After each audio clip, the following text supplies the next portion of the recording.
श्रीगुरुभ्यो नमः। नारायणाय परिपूर्णगुणार्णवाय विश्वोदयस्थितिलयोन्नियतिप्रदाय ज्ञानप्रदाय विबुधासुरसौख्यदुःखसत्कारणाय वितताय नमो नमस्ते। नारायणं सुरगुरुं जगदेकनाथं भक्तप्रियं सकललोकनमस्कृतं च त्रैगुण्यवर्जितमजं विभुमाद्यमीशं वन्दे भवघ्नममरासुरसिद्धवन्द्यम्। नारायणं नमस्कृत्य नरं चैव नरोत्तमं देवीं सरस्वतीं व्यासं ततो जयमुदीरये। कृष्णाय वासुदेवाय हरये परमात्मने प्रणतः क्लेशनाशाय गोविन्दाय नमो नमः। देवं नारायणं नत्वा सर्वदोषविवर्जितं परिपूर्णं गुरुंश्चान्न गीतार्थं वक्ष्यामि लेशतः। समस्तगुणसम्पूर्णं सर्वदोषविवर्जितं नारायणं नमस्कृत्य गीता तात्पर्यमुच्यते। ಶ್ರೀ ಗುರುಭ್ಯೋ ನಮಃ. ಶ್ರೀಮದ್ ಭಗವದ್ಗೀತೆಯ 4ನೇ ಅಧ್ಯಾಯ, ಅದರಲ್ಲಿ 37ನೇ ಶ್ಲೋಕ. ಯಥೈಧಾಂಸಿ ಸಮಿತ್ಥೋಗ್ನಿ ಭಸ್ಮಸಾತ್ ಕುರುತೆ ಅರ್ಜುನ ಜ್ಞಾನಾಗ್ನಿ ಸರ್ವಕರ್ಮಾಣಿ ಭಸ್ಮಸಾತ್ ಕುರುತೆ ತಥಾ. ಹಾಗೆ ಅಂದರೆ ಪರಮಾತ್ಮ ಜ್ಞಾನದ ಮಹತ್ವ ಏನು, ಪರಮಾತ್ಮನ ಜ್ಞಾನ, ಪರಮಾತ್ಮನ ಸ್ಮರಣೆ, ಅದರ ಮಹತ್ವ ಏನು ಅಂತ ಹೇಳ್ತಾನೆ. ಹಿಂದಿನ ಶ್ಲೋಕದಲ್ಲೇ ಹೇಳಿದ್ದು ಸರ್ವಂ ಜ್ಞಾನಪ್ಲವೇನೇವ ವೃಜಿನಂ ಸಂತರಿಷ್ಯಸಿ, ಹಾಗೆ ಅಂತ.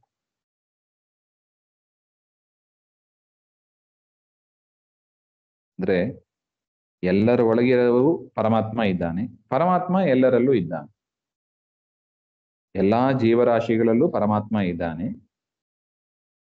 ಎಲ್ಲಾ ಜೀವರಾಶಿಗಳು ಕೂಡ ಬೃಹತ್ತಾದ ಪರಮಾತ್ಮನ ರೂಪದಲ್ಲಿ ಇದ್ದಾರೆ. ಈ ರೀತಿಯಾದ ಒಂದು ಚಿಂತನೆಯನ್ನ ಮಾಡಬೇಕು ಅಂತ ಹೇಳಿದ್ರು ಹಿಂದೆ. ಅದನ್ನ ಹೇಳ್ತಾ ಇದ್ದಾರೆ. ಯಥಾ ಏಧಾಂಸಿ ದಾರುಣಿ ಸಮಿದ್ಧ ಪ್ರದೀಪ್ತ ಅಗ್ನಿ ಭಸ್ಮಸಾತ್ ಕುರುತೆ. ಹೇಗೆ ಒಂದು ಅಗ್ನಿ ಚೆನ್ನಾಗಿ ಉರಿತದೆ, ಚೆನ್ನಾಗಿ ಉರಿದು ಏನ್ ಮಾಡ್ತದೆ, ಆ ಕಟ್ಟಿಗೆಗಳನ್ನು ಕೂಡ ಎಲ್ಲ ಭಸ್ಮ ಮಾಡಿಬಿಡುತ್ತೆ. ಅದೇ ರೀತಿಯಾಗಿ ಜ್ಞಾನ ಎನ್ನುವ ಅಗ್ನಿ ಸರ್ವಕರ್ಮಾಣಿ ಅಂದ್ರೆ ಅಪ್ರಾರಬ್ಧಾನಿ ಭಸ್ಮಸಾತ್ ಕುರುತೆ. ಯಾವುದು ನಾವಿನ್ನು ಪ್ರಾರಬ್ಧ ಮಾಡಿಲ್ಲ, ಪ್ರಾರಬ್ಧ ಅನುಭವಿಸ್ಲಿಲ್ಲ, ಅಂದ್ರೆ ಒಂದು ನಾವು ಅನುಭವಿಸಬೇಕಾಗಿರೋದು ಒಂದು 50 ಮೂಟೆಗಳು ಇದೆ ಅಂತ ಇಟ್ಟುಕೊಳ್ಳಿ, ಪಾಪ ಪುಣ್ಯಗಳ ಮೂಟೆ 50 ಮೂಟೆ. ಅಂದ್ರೆ 10ನೇ ಮೂಟೆಯನ್ನು ಖರ್ಚು ಮಾಡ್ತಾ ಇರುವಾಗ ನಮಗೆ ಅಪರೋಕ್ಷ ಆಯ್ತು ಅಂತ ಇಟ್ಕೊಳ್ಳೋಣ, ಬ್ರಹ್ಮ ಅಪರೋಕ್ಷ ಆಯ್ತು. 10ನೇ ಮೂಟೆಯನ್ನು ಖರ್ಚು ಮಾಡ್ತಾ ಇದ್ದೀವಿ. ಇನ್ನು ಉಳಿದ 40 ಮೂಟೆಗಳು ಇದೆ. ಮತ್ತೆ ಆ 40 ಮೂಟೆ 50, 60 ಅಂತ ಹೆಚ್ಚು ಆಗ್ತಾನೆ ಇರೋದು. ಜನ್ಮ ಬಂದಷ್ಟು ಮೂಟೆಗಳು ಜಾಸ್ತಿನೇ ಆಗ್ತದೆ. ಆ ಉಳಿದ 40 ಮೂಟೆಗಳನ್ನು ಕೂಡ ಈ ಜ್ಞಾನ ಎನ್ನತಕ್ಕದ್ದು, ಅಪರೋಕ್ಷ ಜ್ಞಾನ ಎನ್ನತಕ್ಕ ಆ ಪರಮಾತ್ಮನ ಸಾಕ್ಷಾತ್ಕಾರ ಏನಿದೆ, ಆ ಜ್ಞಾನದಿಂದ ಆ ಕರ್ಮಗಳೆಲ್ಲ, ಆ ಪ್ರಾರಬ್ಧ ಅಂತ ಏನೇ ಪ್ರಾರಬ್ಧ ಬಿಟ್ಟು ಉಳಿದದ್ದೆಲ್ಲ 40 ಮೂಟೆಗಳು ಕೂಡ ಸುಟ್ಟೋಗ್ತವೆ. ಇನ್ನು ಆ ಮೂಟೆಯಲ್ಲಿ ಇನ್ನೇನು ಅರ್ಧ ಖಾಲಿ ಆಗಿರ್ಬಹುದು, ಇನ್ನು ಅರ್ಧ ಉಳಿದಿದೆ ಅಂತ ಇಟ್ಕೊಳ್ಳೋಣ. ಆ ಅರ್ಧವನ್ನ ನಾವು ಅದನ್ನೇ ಪ್ರಾರಬ್ಧ ಅಂತ ಕರಿತೀವಿ. ಅದನ್ನ ಮತ್ತೆ ಹುಟ್ಟಿ ನಾವು ಅದನ್ನ ಭೋಗ ಮಾಡಿ ಕಳೀಬೇಕು. ಇದು ಜ್ಞಾನದ ಮಹತ್ವ ಅಂತ. ಹೇಗೆ ಒಂದು ಅಗ್ನಿ ಕಟ್ಟಿಗೆಯನ್ನೆಲ್ಲ ಸುಟ್ಟಾಕ್ಬಿಡ್ತದೆ, ಅದೇ ರೀತಿಯಾಗಿ ಜ್ಞಾನ ಆ 40 ಮೂಟೆಯ ಕರ್ಮಗಳನ್ನು ಕೂಡ ಸುಟ್ಟಾಕ್ತದೆ. ಮತ್ತೆ ಮುಂದಿನ ಕರ್ಮ ಇನ್ನು ಅರ್ಧ ಮೂಟೆ ಇತ್ತು, ಅರ್ಧ ಮೂಟೆ ಹುಟ್ಟಿದಾಗ ಮತ್ತೆ ಅದ್ರಲ್ಲಿ ಕರ್ಮ ಮಾಡ್ತಾನೆ, ಮತ್ತೆ ಅದ್ರಲ್ಲಿ ಬಂಧನ ಆಗ್ತದಲ್ಲ, ಅಂದ್ರೆ ಮುಂದೆ ಯಾವ ಕರ್ಮವೂ ಕೂಡ ಅವನಿಗೆ ಅಂಟದಂತೆ ನೋಡ್ಕೊಳ್ಳುತ್ತದೆ ಆ ಜ್ಞಾನ. ಹಳೆಯ ಕರ್ಮ 40 ಮೂಟೆಗಳನ್ನು ಸುಟ್ಟಾಕಿತ್ತು, ಹೊಸ ಮೂಟೆಗಳು ಕೂಡ ಕರ್ಮದ ಮೂಟೆ ಬರದಂತೆ ನಮ್ಮನ್ನ ರಕ್ಷಣೆ ಮಾಡತಕ್ಕದ್ದು. ಆ ಸಾಮರ್ಥ್ಯ ಯಾವುದಕ್ಕಿದೆ? ಜ್ಞಾನಕ್ಕೆ ಇದೆ. ಅದರಿಂದಲೇ ಹೇಳೋದು, ಶಾಸ್ತ್ರ ವಿಚಾರ ಶ್ರವಣ ಮನನ ಧ್ಯಾನ ಮಾಡ್ತಾ ಇರ್ಬೇಕು. ಆಗ ಭಕ್ತಿಯಿಂದ ನಮಗೆ ಅಪರೋಕ್ಷ ಜ್ಞಾನ ಆಗ್ತದೆ. ಇದು ಜ್ಞಾನ, ಅದು ಜ್ಞಾನವೇ. ಆದ್ರೆ ಅಪರೋಕ್ಷ ಜ್ಞಾನದ ಮಹಿಮೆ ಭಾರಿ ಅಪಾರ ಇದೆ, ಅಪಾರ ಮಹತ್ವ ಇದೆ. ಅಪಾರ ಮಹತ್ವ ಅಂದ್ರೆ ಏನಿದೆ? ನಮಗೆ ಕರ್ಮದ ಬಂಧನ, ನಾವು ಈ ಮನೆಯಲ್ಲಿ ಹುಟ್ಟಿದ್ದೀವಿ, ಈ ಶರೀರವನ್ನ ಪಡೆದಿವಿ, ಇಂಥವರು ನಮಗೆ ಬಂಧು ಬಾಂಧವರಾಗಿ, ತಂದೆ ತಾಯಿಯಾಗಿ, ಪತಿ ಪತ್ನಿಯರಾಗಿ ಬಂದಿರ್ತಾರೆ, ಮಕ್ಕಳಾಗಿ ಬಂದಿರ್ತಾರೆ. ಇದಕ್ಕೆಲ್ಲ ಏನು ಕಾರಣ? ನಾವು ಮಾಡಿದ ಕರ್ಮ. ನಮಗೆ ಸುಖ ಆಗ್ತದೆ, ನಮಗೆ ದುಃಖ ಆಗ್ತದೆ, ಕಾರಣ ನಮಗೆ ರೋಗ ಆಗ್ತದೆ, ಆರೋಗ್ಯವಾಗಿ ಇದ್ದೀವಿ, ಕಾರಣ ನಾವು ಮಾಡಿದ ಕರ್ಮ. ಹಿಂದೆ ಮಾಡಿದ್ದು ಈಗ ಅನುಭವಿಸ್ತೀವಿ.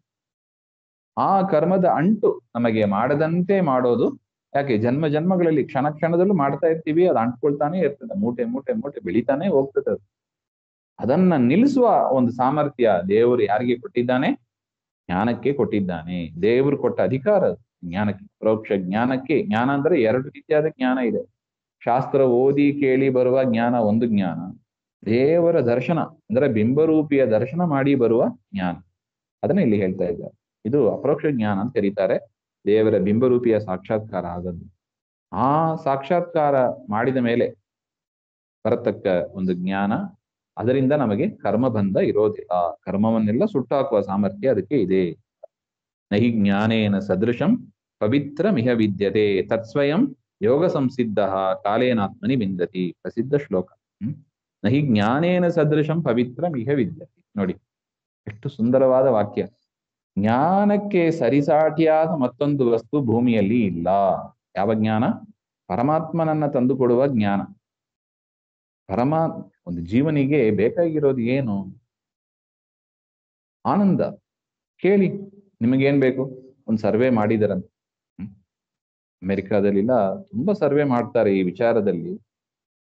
ಸರ್ವೆ ಮಾಡಿ ತುಂಬಾ ಜನ ಹೇಳಿದ್ದು ನನಗೆ ಸಂತೋಷವಾಗಿ ಇರಬೇಕು, ಅಷ್ಟು ಏನ್ ಬೇಡ, ಹಣ ಕಾಸು ಊಟ ಯಾವುದು, ನಾವು ಸಂತೋಷವಾಗಿ ಇದ್ರೆ ಸಾಕು. ಅದಕ್ಕೆ ಏನೇನ್ ಬೇಕು ಎಲ್ಲ ಬೇಕು. ಸಂತೋಷವೇ ಪ್ರಧಾನ, ಹ್ಯಾಪಿನೆಸ್ ಅಂತ ಹೇಳ್ತಾರೆ. ಆ ಹ್ಯಾಪಿನೆಸ್ ಅನ್ನ ತಂದು ಕೊಡುವ ಮಾರ್ಗ ಬೇರೆಯವರಿಗೆ ಗೊತ್ತಿಲ್ಲ. ನಮಗೆ ಭಗವದ್ಗೀತೆಯಲ್ಲಿ ಎಷ್ಟು ಸ್ಫುಟವಾಗಿ ಪರಮಾತ್ಮ ಹೇಳ್ತಾನೆ, ಅಂಥ ವಿಚಾರ ಬೇರೆಯವರಿಗೆ ಗೊತ್ತಿರೋದಿಲ್ಲ. ಅದರಿಂದ ಆ ಜ್ಞಾನವನ್ನ ಆ ಸುಖವನ್ನು ತಂದುಕೊಡತಕ್ಕದ್ದು ಜ್ಞಾನವೇ. ಅದರಿಂದ ಜ್ಞಾನಕ್ಕೆ ಸರಿಸಾಟಿಯಾದ ವಸ್ತು ಮತ್ತೊಂದು ಇಲ್ಲ. ನಹಿ ಜ್ಞಾನೇನ ಸದೃಶಂ ಪವಿತ್ರಂ, ನಮ್ಮನ್ನ ಪವಿತ್ರ ಮಾಡತಕ್ಕದ್ದು ಮತ್ತೊಂದು ಇಲ್ಲ ಅಂತ. ಒಂದೊಂದಕ್ಕೆ ಒಂದೊಂದಿಂದ ಪವಿತ್ರ ಆಗ್ತದೆ. ಕೆಲವು ಪಾತ್ರೆಗಳನ್ನ ಸಬೀನಾಗಿ ಉಜ್ಜಿದ್ರೆ ಹೋಗ್ತದೆ, ಬಟ್ಟೆಗಳನ್ನ ಸೋಪಾಗಿ ತೊಳೆದ್ರೆ ಹೋಗ್ತದೆ.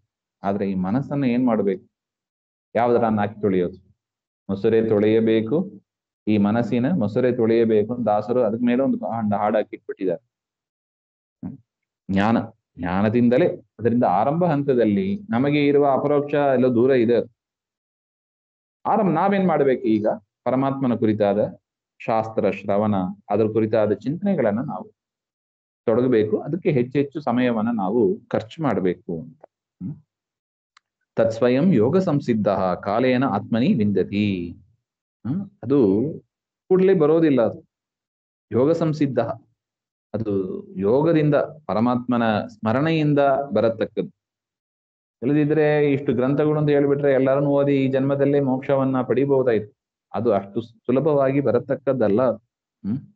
ಯೋಗ ವಿಷಯ ಸಮ್ಯಕ್ ಸಿದ್ಧಿಮಾ. ಸಂಸಿದ್ಧ ಜ್ಞಾನ ಸಿದ್ಧಿ ಆಗಬೇಕು.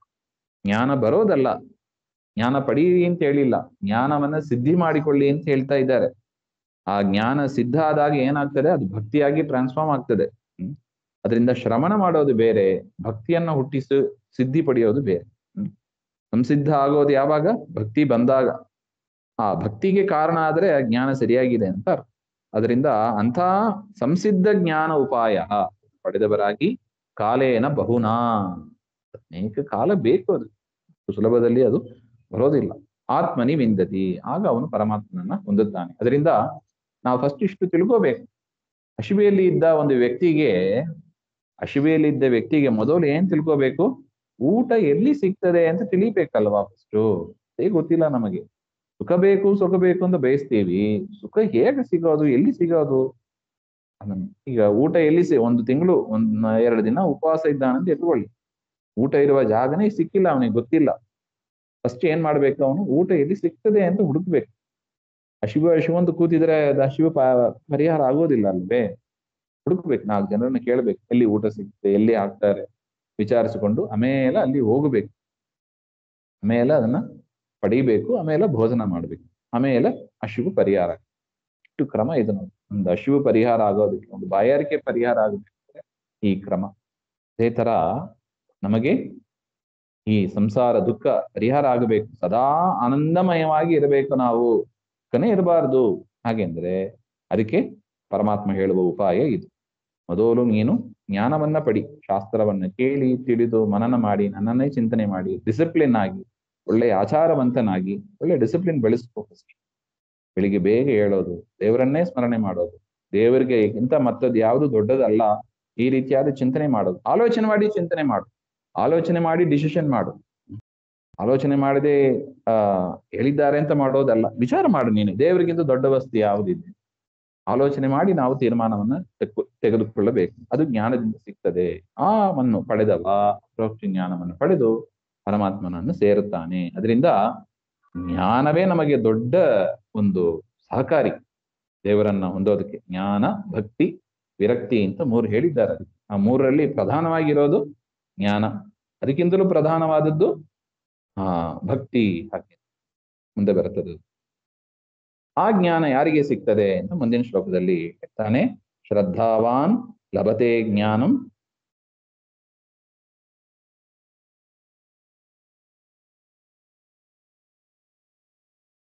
ಮತ್ಪರ ಸಂಯತೇಂದ್ರಿಯ ಜ್ಞಾನಂ ಲಬ್ಧ್ವಾ ಪರಾಂ ಶಾಂತಿಂ ಅಚಿರೇನ ಅಧಿಗಚ್ಚತಿ.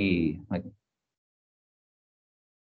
ಆ ಜ್ಞಾನ ಯಾರಿಗೆ ಬರುತ್ತದೆ ಹಾಗೆ ಅಂತ ಅಂತರಂಗ ಸಾಧನ, ಅದರ ಫಲವನ್ನ ಹೇಳ್ತಾ ಇದ್ದಾರೆ. ಏವಂ ಜ್ಞಾನಂ ಪ್ರಶಸ್ಯ, ಆ ಜ್ಞಾನವನ್ನ ಹೊಗಳಿ, ತಸ್ಯ ಅಂತರಂಗ ಸಾಧನ ಫಲಂ, ಅದರ ಅಂತರಂಗ ಸಾಧನವಾದ ಫಲ ಜ್ಞಾನದಿಂದ ಏನ್ ಸಿಗ್ತದೆ ಅದನ್ನು ಹೇಳ್ತಾ ಇದ್ದಾರೆ. ಶ್ರದ್ಧಾವಾನ್, ಶ್ರದ್ಧಾವಾನ್ ಅಂದ್ರೆ ಆಸ್ತಿಕ್ಯ ಬುದ್ಧಿಮಾನ್ ಅಂತ ರಾಯರ್ ಹೇಳ್ತಾರೆ. ಪರಮಾತ್ಮ ಇದ್ದಾನೆ, ಶಾಸ್ತ್ರ ಇದೆ, ಆ ಪರಮಾತ್ಮನನ್ನ ಹೊಂದುವ ಒಂದು ಮಾರ್ಗ ಇದೆ. ನೋಡಿ, ಇದೆಲ್ಲ ಅಸ್ತಿ ಇದೆ ಇದೆ ಇದೆ ಅಂತ ತಿಳಿಯೋದು. ಏನಿದೆ? ದೇವರು ಇದ್ದಾನೆ, ದೇವರನ್ನು ತಿಳಿಸುವ ಶಾಸ್ತ್ರ ಇದೆ, ಅವನನ್ನು ಹೊಂದಿಸುವ ಜ್ಞಾನಭಕ್ತಿ ವೈರಾಗ್ಯಗಳು ಇದೆ. ಅದನ್ನ ನಾವು ಗುರುಮುಖೇನ ಸರಿಯಾಗಿ ಕಲಿದ್ರೆ ನಾವು ಅಲ್ಲಿ ಹೋಗುವ ಸಾಧ್ಯತೆ ಇದೆ. ಹೀಗೆ ಅಂತ ಯಾರು ತಿಳಿತಾರೋ, ತಿಳಿದು ಸತ್ಕರ್ಮಗಳನ್ನ ಆಚಾರ ವಿಚಾರವನ್ನು ಮಾಡ್ತಾರೋ ಅವರು ಜ್ಞಾನಿಗಳು ಅಂತ, ಅವರು ಶ್ರದ್ಧಾವಂತರು. ಶ್ರದ್ಧಾವಾನ್ ಲಭತೆ ಜ್ಞಾನ ಅಂತ ಶ್ರದ್ಧಾವಂತರಿಗೆ ಜ್ಞಾನ ಸಿಗ್ತದೆ. ನಮಗೆ ಬಾಯಾರಿಕೆ ಇಲ್ಲ, ಯಾರನ್ನ ನೀರು ಕುಡಿ ಅಂದ್ರೆ ಕುಡಿತಾರ? ಹಸಿವನೇ ಇಲ್ಲ, ಹಸಿವನೇ ಆಗೋದಿಲ್ಲ, ಊಟ ಮಾಡಿದ್ರೆ ಮಾಡ್ತಾರ? ಬೇಡ, ಮಾಡ್ತೀವಿ ಅಂತ ಹೇಳ್ಬಿಟ್ಟು. ಅದೇ ರೀತಿಯಾಗಿ ನಮಗೆ ಫಸ್ಟ್ ಏನಿರ್ಬೇಕು? ದೇವರನ್ನು ಹೊಂದಬೇಕು. ಈ ದೋಷಗಳೆಲ್ಲ ನಮ್ಮನ್ನು ಬಿಟ್ಟು ಹೋಗಬೇಕು, ದುಃಖಗಳೆಲ್ಲ ನಮ್ಮನ್ನು ಬಿಟ್ಟು ಹೋಗಬೇಕು, ರೋಗಗಳೆಲ್ಲ ನಮ್ಮನ್ನು ಬಿಟ್ಟು ಹೋಗಬೇಕು. ಕೇವಲ ಒಳ್ಳೆ ವಾತಾವರಣ, ಒಳ್ಳೆ ಸಜ್ಜನರ ಜೊತೆಗೆ ಪ್ರವಾಸ ಮಾಡಿಕೊಂಡು ನಾವು ಇರಬೇಕು. ಹಾಗೆ ಅಂತ ಮೊದಲು ನಮಗೆ ಬಯಕೆ ಬರಬೇಕು, ಹಸಿವೆ ಆಗಬೇಕು. ಹಸಿವೆ ಇದ್ದವನೇ ಆಗ ಹುಡ್ಕೊಂಡು ಹೋಗ್ತಾನೆ, ಆಹಾರವನ್ನು ಹುಡ್ಕೊಂಡು ಹೋಗ್ತಾನೆ. ಅದೇ ರೀತಿಯಾಗಿ ಇದನ್ನ ನಮ್ಮ ಗುರಿಯಾಗಿ ಇಟ್ಕೊಂಡ್ಬಿಟ್ರೆ, ಇಂತಹ ಒಂದು ಪರಮಾತ್ಮನನ್ನ ಹೊಂದುವ ಕ್ರಮವನ್ನ ನಾವು ನಮ್ಮ ಗುರಿಯಾಗಿ ಇಟ್ಕೊಂಡ್ಬಿಟ್ರೆ, ಅದನ್ನ ಹುಡುಕೊಂಡು ಯಾರ ಜೊತೆಗೆ ಮಾತನಾಡಬೇಕು, ಯಾರ ಜೊತೆಗೆ ಯಾರನ್ನೆಲ್ಲ ಬಿಡ್ಬೇಕು. ಯಾಕಂದ್ರೆ ಅವ್ರಿಗೆ ಬೇರೆ ಪ್ರಯಾರಿಟೀಸ್ ಇರ್ತದೆ. ಯಾರು ಭಗವಂತನನ್ನ ಪ್ರಯಾರಿಟಿ ಅಂತ ಇಟ್ಕೊಂಡಿದ್ದಾರೋ ಅವ್ರನ್ನೆಲ್ಲ ಸಜ್ಜನರು, ಅವ್ರ ಜೊತೆಗೆ ನಮ್ಮ ಒಡನಾಟವನ್ನು ಇಟ್ಕೋಬೇಕು. ಇನ್ನು ಲೌಕಿಕವಾದದ್ದು ಪ್ರಯಾರಿಟಿ ಅಂತ ಇಟ್ಕೊಂಡಿದ್ದಾರೆ, ಹಾಗಂತ ಆದ್ಮೇಲೆ ಅವ್ರನ್ನ ನಾವು ಒಳ್ಳೆ ಮಾತು ಹೇಳಿ ದಾರಿಗೆ ತರಬೇಕು. ಕೇಳಿಲ್ಲ ಅಂದ್ರೆ ಅವ್ರನ್ನ ಬಿಡ್ಬೇಕು ಅಷ್ಟೆ. ಇಲ್ಲದಿದ್ರೆ ನಾವು ಅದ್ರಲ್ಲಿ ಹೋಗಿ ಬಿದ್ದು ಬಿಡ್ತೀವಿ. ಎರಡರಲ್ಲಿ ಒಂದು ಆಗಬೇಕು. ಅದರಿಂದ ಇದು ಕ್ರಿಟಿಕಲ್ ಡಿಸಿಷನ್ ಅಂತ ಹೇಳ್ತಾರೆ. ಲೌಕಿಕವೋ ದೇವರು ಎರಡೂ ಸಿಗೋದಿಲ್ಲ ಒಟ್ಟಿಗೆ. ಅಂದ್ರೆ ದೇವರನ್ನ ನಂಬಿ ಹೋದವರಿಗೆ ಲೌಕಿಕ ಫಲಗಳು ಅವಶ್ಯವಾಗಿ ಸಿಗ್ತದೆ. ಲೌಕಿಕ ಫಲವನ್ನೇ ಪ್ರಧಾನವಾಗಿ ನಂಬಿಕೊಂಡು ಹೋದವರಿಗೆ ದೇವರ ಫಲ ಅದು ಸಿಗೋದಿಲ್ಲ, ನರಕವೇ ಪ್ರಾಪ್ತಿ ಆಗ್ತದೆ. ಹಾಗೆ ಅದರಿಂದ ಶ್ರದ್ಧಾವಾನ್ ಲಭತೆ ಜ್ಞಾನ, ಶ್ರದ್ಧೆ ಉಳ್ಳವರಿಗೆ ಜ್ಞಾನ ಬರುತ್ತದೆ.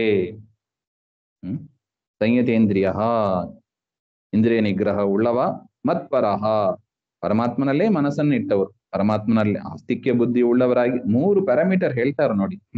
ಶ್ರದ್ಧಾವಾನ್, ಮತ್ಪರಹ, ಸಂಯತೇಂದ್ರಿಯ. ಆಸ್ತಿಕ್ಯ ಬುದ್ಧಿ ಉಳ್ಳವರಾಗಿ, ಮದೇಕನಿಷ್ಠ, ಪರಮಾತ್ಮನಲ್ಲೇ ಮನಸ್ಸಿಟ್ಟವರಾಗಿ, ಸಂಯತೇಂದ್ರಿಯ ಅಂದ್ರೆ ಜಿತೇಂದ್ರಿಯ, ಇಂದ್ರಿಯ ನಿಗ್ರಹ ಉಳ್ಳವರಾಗಿ ಯಾರು ಇರ್ತಾರೆ ಅವರಿಗೆ ಜ್ಞಾನ ಸಿಗ್ತದೆ. ಇಲ್ಲದಿದ್ರೆ ಶ್ರವಣಾದಿಗಳನ್ನ ಮಾಡಿದರೂ ಕೂಡ ಅದು ತೂತು ಇರುವ ಘಟದಂತೆ ಆಗ್ಬಿಡುತ್ತೆ. ನೀವೆಷ್ಟು ಬೇಕಾದ್ರೆ ನೀರು ಹಾಕಿದ್ರು ಕೂಡ ಅದು ಸೋರಿ ಹೋಗ್ತಾ ಇರುತ್ತೆ. ಅದರಿಂದ ಇದು 3 ಯಾರಿಗೆ ಇದೆಯೋ ಅವರಿಗೆ ದೃಢವಾದ ಜ್ಞಾನ, ದೃಢವಾದ ಭಕ್ತಿ ಬರುತ್ತದೆ. ಯಾವುದು 3? ಶ್ರದ್ಧೆ, ಪರಮಾತ್ಮನನ್ನ ತಿಳಿಬೇಕು, ಕೇಳಬೇಕು, ಆಚಾರ ವಿಚಾರ ಉಳ್ಳವರಾಗಬೇಕು ಅಂತ ಒಂದು. ಎರಡನೆಯದು ಮತ್ಪರ, ಪರಮಾತ್ಮನಲ್ಲಿ ಮನಸ್ಸು ಇಟ್ಟವರಾಗಿ ಇರಬೇಕು. ಮೂರನೆಯದು ಸಂಯತೇಂದ್ರಿಯ, ವಿಷಯಗಳಲ್ಲಿ ಮನಸ್ಸು ಹಾಕದೆ ಇರೋದು.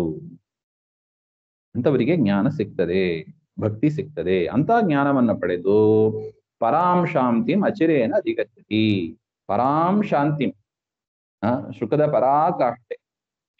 ಶಮ್ ಅಂದ್ರೆ ಸುಖ, ಶಾಂತಿ ಅಂದ್ರೆ ಹೆಚ್ಚಿನ ಸುಖ, ಪರಾಂ ಶಾಂತಿಂ ಅತ್ಯಧಿಕವಾದ ಸುಖ ಅಂತ. ಅತ್ಯಧಿಕವಾದ ಸುಖ ಅಂದ್ರೆ ಯಾವುದು? ದುಃಖ ಇಲ್ಲದೆ ಇರತಕ್ಕ ಅತೀ ಉಚ್ಚವಾದ ಆ ಸುಖವನ್ನ ಮೋಕ್ಷ ಅಂತ ಕರೀತಾರೆ. ಅದನ್ನ ಚಿರೇನ ವಿಳಂಬ ಇಲ್ಲದೇನೆ, ವಿತೌಟ್ ಡಿಲೇ ಅಂತ ನೋಡಿ, ವಿತೌಟ್ ಡಿಲೇ ಅಧಿಗಚ್ಚತಿ ಪ್ರಾಪ್ನೋತಿ. ಇದು ಜ್ಞಾನದ ಮಹತ್ವ ಅಂತ ಹೇಳ್ತಾ ಇದ್ದಾರೆ. ಮುಂದಿನ ವಿಚಾರ ಮತ್ತೆ ಶ್ರೀಮಧ್ವಾಂತರ್ಗತ ಶ್ರೀಕೃಷ್ಣ ಆತ್ಮ ಶ್ರೀ ಹರೇ ನಮಃ.